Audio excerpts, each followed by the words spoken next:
किसान था जो दिन भर अपने खेत में काम करता था और उसकी पत्नी आरती की शिक्षा इतनी थी कि वह गांव के बच्चों को ट्यूशन पढ़ाती थी। लेकिन उसकी बेटी सुपना बिल्कुल अनोखी थी। जब भी सुपना का रिजल्ट आता था तो उसकी माँ का सिर शर्म से झुक जाता था, क्योंकि सुपना हमेशा परीक्षा में फेल हो जाती है।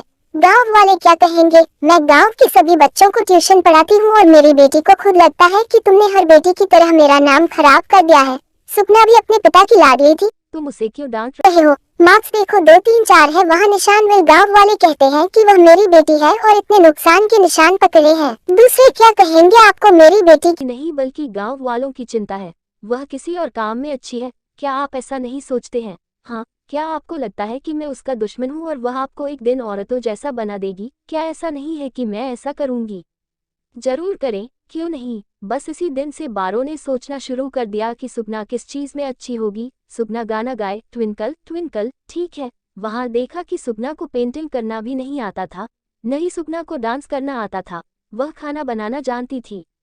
एक दिन टीचर ने स्कूल से बुला लिया। आज सुपना ने रवि को बहुत पीटा था, आप उसे समझाते क्यों नहीं? एक लड़की का इस तरह रोज रोज आग बबूला होना अच्छा नहीं है। क्या आपको नहीं लगता कि सॉरी सर, मैं उसे समझाऊं कि तुमने आज रवि को क्यों मारा? मुझे बताओ, क्योंकि उसने मेरे दोस्त तारा को मारा।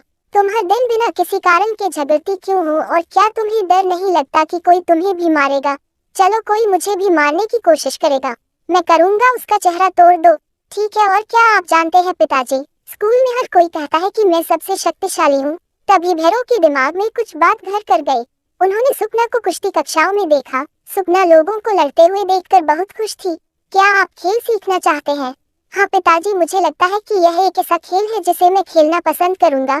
ठीक है, सुपना को कुश्ती कक्षाओं में भर्ती कराया गया और सुपना कुश्ती सीखकर खुश थी। सुपना सुबह जल्दी उठती थी और कुश्ती कक्षाओं में पहुंचती थी। वह पूरे दिन अभ्यास करती थी। एक दिन उसके चाचा ने उसके घर आ जाओ, कैसे हो अंकल विदेशी, तुम कैसे हो डार्लिंग, पढ़ाई चल रही है, कुछ सुधार हुआ है या नहीं? यह अभी भी पास नहीं हुआ है। और भाई वह कैसे कुश्ती सीख रही है? और क्या कुश्ती, लेकिन वह लड़की है, तुम्हें उसे यह सब नहीं करना चाहिए। अगर तभी उसका हाथ टूट जाता है तो क्या अंकल, कोई भी मुझे कभी परेशान नहीं कर सकता।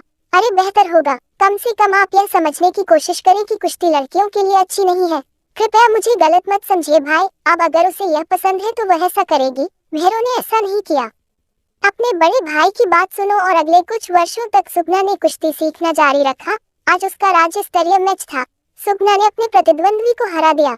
दर्शक इस आरती और भैरव को देखकर अपलोड करना बंद नहीं कर सके, क्योंकि बहुत भावुक सुपना ने स्वर्ण पदक जीता और अपनी माँ और पिता को बनाया भैरव से भी ज्यादा गर्व। और कहा, देखो आरती, मैंने कहा था कि हमारी बेटी कुछ बनाएगी, गर्व है। हाँ, और मेरा भी। इस तरह से सुपना ने साबित कर दिया कि हर बच्चा अनोखा होता है।